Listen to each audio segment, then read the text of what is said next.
The Bengali টিউশনে তোমাদের সকলকে স্বাগত। আমি শুভময়। আজ তোমাদের রূপনারায়ণের কুলে রবীন্দ্রনাথ ঠাকুরের লেখা সিবিএসসিতে যারা পড়ছো, অর্থাৎ যারা ক্লাস 12-এ এবার পরীক্ষা দেবে, তাদের জন্য এই কবিতাটি অবশ্যই পাঠ্য হিসাবে রয়েছে। আমরা আজকে রূপনারায়ণের কুলে যে কবিতাটি রয়েছে, আমরা লাইন ধরে আলোচনা করব না। আমরা কবিতাটির একটু সারমর্ম বা কবিতাটিতে অ্যাকচুয়ালি রবীন্দ্রনাথ ঠাকুর কি বলতে চেয়েছেন সেই জিনিসগুলো আমরা একটু দেখব, এবং তারপরে দু একটি প্রশ্ন তোমাদের সাথে আলোচনা করব। যেই প্রশ্নগুলো দেখলে তোমাদের হয়তো বা কিছুটা সুবিধা হবে, বা হয়তো তোমরা একটু বেশি বুঝতে পারবে মানে এই কবিতা থেকে। তো বেশি কথা না বলে চলো আমরা শুরু করছি। আর প্রথমেই আমরা বলে নেই, কবি সম্পর্কে আমরা তেমন কিছু আলোচনা করব না। রবীন্দ্রনাথ সম্পর্কে তো কম বেশি সবাই অনেক কিছুই জানো। আমরা সরাসরি কবিতায় প্রবেশ করছি। প্রথমে আমরা কবিতার যে উৎস, সেই উৎস আগে দেখে নেব।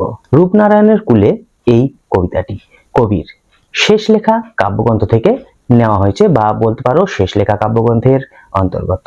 এই কাব্যের যতগুলি কবিতা ছিল, সেই কবিতাগুলি একেবারে কবি যেই সময়টিতে ইহলোকে গমন করেছিলেন, মানে আমাদের ছেড়ে তিনি পরলোক মানে গমন করেছিলেন, পরলোকে বা মারা গিয়েছিলেন, যেটাই তুমি বোঝো না কেন, সেই সময়টির কিছুদিন আগে এই কবিতাগুলি তিনি লিখেছিলেন, এবং তার মৃত্যুর পরে শেষ লেখা কাব্যগ্রন্থ নাম নিয়ে এই সমস্ত কবিতাগুলি, যেগুলি তিনি প্রকাশ করে যেতে পারেননি, সেই কবিতাগুলি শেষ লেখা কাব্যগ্রন্থের মধ্যে অন্তর্গত হয়ে প্রকাশিত হয়েছিল।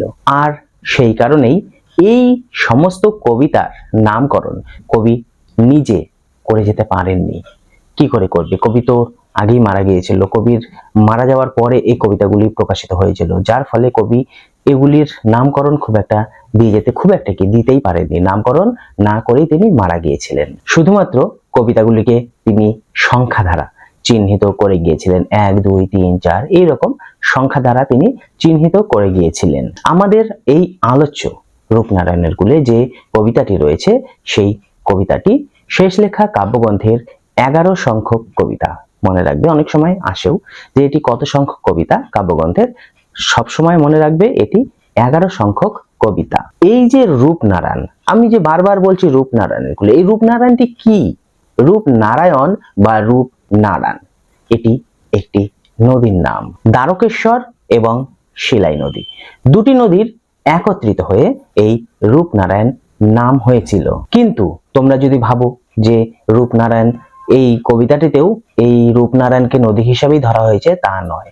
রূপনারায়ণ অ্যাকচুয়ালি এই কবিতায় নদী হিসাবে ধরা হয়নি। কবি দৃশ্যমান, মানে আমরা যা কিছু দেখতে পাই, এই দৃশ্যমান জগৎ সংসারকেই রূপনারায়ণ বলেছিলেন। অর্থাৎ আমাদের চোখের সামনে যা কিছু রয়েছে সবকিছুকে মিলে তিনি রূপনারায়ণ বলেছিলেন। আমরা সকলেই কম বেশি জানি রবীন্দ্রনাথ ছিলেন সত্যদ্রষ্টা, অর্থাৎ রবীন্দ্রনাথ সত্যকে তুলে ধরতে ভীষণ পছন্দ করতেন। তিনি জীবন এবং জগৎকে খোলা বইয়ের মতো পড়ে ফেলতে পারতেন। অর্থাৎ আমাদের সামনে বই খোলা থাকলে যেমন আমরা পড়ে নিই খুব সহজেই, তেমনি তিনি পড়ে নিতে পারতেন। দীর্ঘদিনের জীবনে, তিনি তো প্রায় 80 বছর বেঁচে ছিলেন, এই দীর্ঘদিনের জীবনে তিনি যে সমস্ত অভিজ্ঞতা সঞ্চয় করেছিলেন, সেই সমস্ত অভিজ্ঞতা তিনি তার শেষ লেখা কাব্যগ্রন্থে মূলত ফুটিয়ে তুলেছিলেন। কবি সত্যের আলোকে অতীত ও ভবিষ্যৎকেও খুব সুন্দরভাবে আমাদের সামনে ফুটিয়ে তুলেছিলেন। তাই তিনি বলেছিলেন, সত্যকে না যায় সহজে চেনা, না যায় সহজে জানা। সত্য বড় কঠিন। আসলে সত্য সবসময় কঠিন, মিথ্যা সবসময় সহজ আকারে হয়, সত্য কঠিন, এটা আমরাও জানি। তবে যে ব্যক্তি সত্যি সত্যি সত্যকে লাভ করেন, বা যিনি সত্যের পথে চলেন, তিনি জীবনে অনেক খুশি, বা তিনি জীবনে সবচেয়ে খুশি থাকেন। কারণ সত্য কখনো মানুষকে বঞ্চনা করে না। বঞ্চনা মানে ঠকানো বা প্রতারিত করা। এই সত্য কখনো মানুষকে ঠকায় না বা প্রতারিত করে না। কিন্তু আমরা, অর্থাৎ সাধারণ মানুষ, সত্যের মুখোমুখি হতে সব সময় যেন ভয় পাই। আমাদের একটা কথা সব সময় মনে রাখতে হবে, আমরা যে পৃথিবীতে বাস করি, সেই পৃথিবী কখনোই ফুল বেছানো অবস্থায় থাকে না। অর্থাৎ তোমার পথ কখনো মসৃণ হতেই পারে না। সেই পথ হয়, অর্থাৎ আমাদের চলার পথ হয় সব সময় কাঁটা দ্বারা পূর্ণ, অর্থাৎ আমাদের চলার পথে সব সময় কাঁটা দেওয়া থাকে। এই পথের দুধারে আছে অন্ধকার, বেদনা, দুঃখ। তাই আমরা বা ধরো কোনো মানুষ যদি সত্যি সত্যি আনন্দ পেতে চাই, তবে আমাদের অবশ্যই পার করতে হবে একটি অন্ধকারযুক্ত রাস্তা। সাথে সাথে আমাদের জীবনে দুঃখ এবং বেদনাকে অতিক্রম করতে হবে। কবি এখানে অর্থাৎ আমাদের এই রূপনারায়ণের কুলে কবিতাটিতে বলেছিলেন, তিনি রূপনারায়ণের কুলে জেগে উঠে দেখেছিলেন যে এই পৃথিবীটা স্বপ্নের দেশ নয়, এটি কোনো মায়ার জগৎ নয়, এই পৃথিবীটা হলো কঠিন। আর এই কঠিনকেই কবি ভালোবেসে ফেলেছিলেন, কারণ তিনি জানেন দুঃখের মধ্য দিয়েই সত্যকে লাভ করা সম্ভব। এই সত্যকে লাভ করতে গিয়ে আমাদের অনেক সময় মৃত্যুও হতে পারে। আর যদি এই সত্যকে লাভ করতে গিয়ে কবির অর্থাৎ রবীন্দ্রনাথ ঠাকুরের মৃত্যু পর্যন্ত ঘটে, তিনি সেই মৃত্যু বরণ করতেও প্রস্তুত। আমরা কবিতা ধরে আলোচনা করলাম না, আমরা একটা সামগ্রিক আলোচনা করলাম। আমরা দুটি একটি প্রশ্ন এখন তোমাদের সামনে, ছোট ছোট প্রশ্ন, এগুলি আসবেই যে আমি বলছি না, এগুলি তোমাদের প্রশ্ন, এগুলি যদি তোমরা একটু দেখো সেক্ষেত্রে তোমাদের একটু জ্ঞান বাড়বে, এইটুকুই, আর কিছু বলবো না। তো চলো তাহলে প্রশ্নগুলো আমরা একটু দেখে নিই। কঠিনেরে ভালোবাসিলাম, কবি কেন কঠিনকে ভালোবাসলেন? কবি বুঝলেন এ জীবন, এ জগৎ স্বপ্নময় নয়, কঠিন, কঠোর, বাস্তব। মরণপণ তপস্যার মধ্যে দিয়ে অনেক আঘাত, দুঃখ সহ্য করে সত্যকে আবিষ্কার করলেন। তাই তিনি বলেছেন, কঠিনেরে ভালোবাসিলাম। রূপনারায়ণের কুলে কবিতায় মৃত্যুতে সকল দেনা কিভাবে শোধ করা সম্ভব বলে কবি মনে করেছিলেন। কবি আমৃত্যু দুঃখের সাধনার মধ্য দিয়ে সত্য লাভের জন্য মৃত্যুর মধ্য দিয়ে সকলের দেনা শোধ করে দেওয়ার সম্ভব বলে মনে করেছিলেন। রূপনারায়ণের কুলে কবিতার মূল বক্তব্য কি? রূপনারায়ণের কুলে কবিতাটি আসলে সকালের আলোয় দৃশ্যমান জগৎ আর সেই জগতের প্রবহমানতার ছবি বলে রবীন্দ্রনাথ গণ্য করেছেন। চিনিলাম আপনারে, এখানে চিনিলাম বলতে কবি কি বোঝাতে চেয়েছেন? চিনিলাম শব্দটির মধ্য দিয়ে কবি এক ধরনের আত্ম উপলব্ধির অনুভবকেই বুঝিয়েছেন।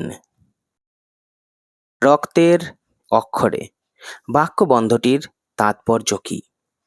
রক্তের অক্ষরে নিজের রূপ দেখার মাধ্যমে রবীন্দ্রনাথ দিনের আলোকে এক চরম সত্য উপলব্ধির কথা বলেছেন।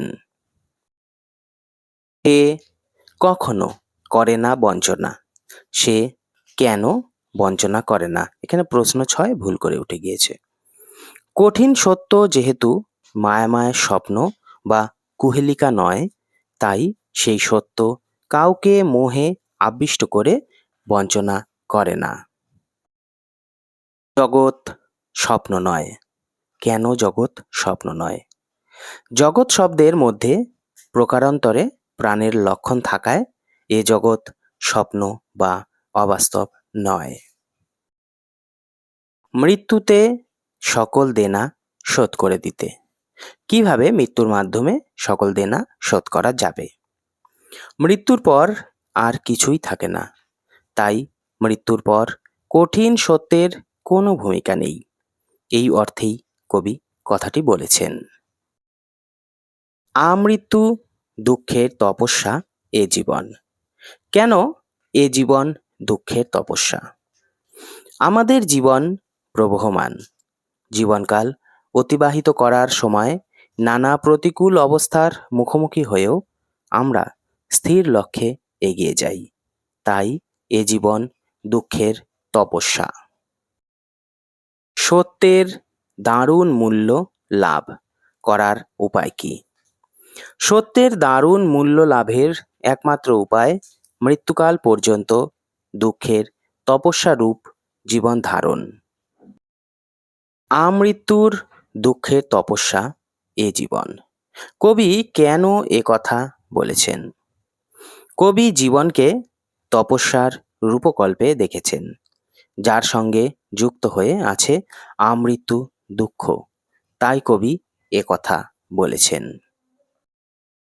মৃত্যুতে সকল দেনা শোধ করে দিতে। এই দেনার উৎস কি?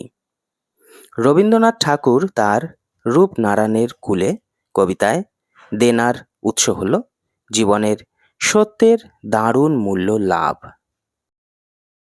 রূপনারায়ণের কূলে কবিতায় কবি রূপনারায়ণ নামটি ব্যবহার করেছেন কেন? রূপনারায়ণ একটি নদী, যার মধ্যে রয়েছে প্রবহমানতা। গতির ধর্ম তেমনি জীবনের মধ্যেও রয়েছে প্রবাহমানতা, গতির ধর্ম। রূপনারায়ণ নামটি উচ্চারণ করলে জীবনের প্রাণপ্রবাহ যেভাবে মূর্ত হয়, তা অন্য নামে হওয়া প্রায় অসম্ভব বলে কবি রূপনারায়ণ নামটি ব্যবহার করেছেন। জানিলাম এ জগৎ স্বপ্ন নয়। স্বপ্ন কথাটি কি অর্থে ব্যবহৃত হয়েছে? স্বপ্ন কথাটি রবীন্দ্রনাথ আক্ষরিক অর্থেই ব্যবহার করেছেন, যার অর্থ কবি বোঝাতে চেয়েছেন মিথ্যা। রক্তের অক্ষরে দেখিলাম আপনার রূপ, এ দেখা কিরকম দেখা? রক্তের অক্ষরে বলতে রক্তের ক্ষরণ নয়, শরীরে রক্ত প্রবহমান। এটা বোঝাতেই কবি রক্তের অক্ষরে দেখার কথা বলেছেন। কবি কিভাবে নিজেকে চিনেছেন? ক্রমাগত আঘাত ও বেদনার মধ্যে দিয়ে এবং সেই আঘাত ও বেদনার অনুভূতি উপলব্ধি করে কবি নিজেকে চিনেছেন। কঠিনেরে ভালোবাসিলাম, এই বক্তব্যে কবির কোন মানসিকতা প্রকাশ পেয়েছে? কঠিনেরে বা কঠিনকে ভালোবাসার মধ্য দিয়ে কবির যুক্তিবাদী ও দৃঢ়চেতা মনের পরিচয় পাওয়া যায়। জগৎ যে স্বপ্ন নয়, কবি কিভাবে তার প্রমাণ পেয়েছেন?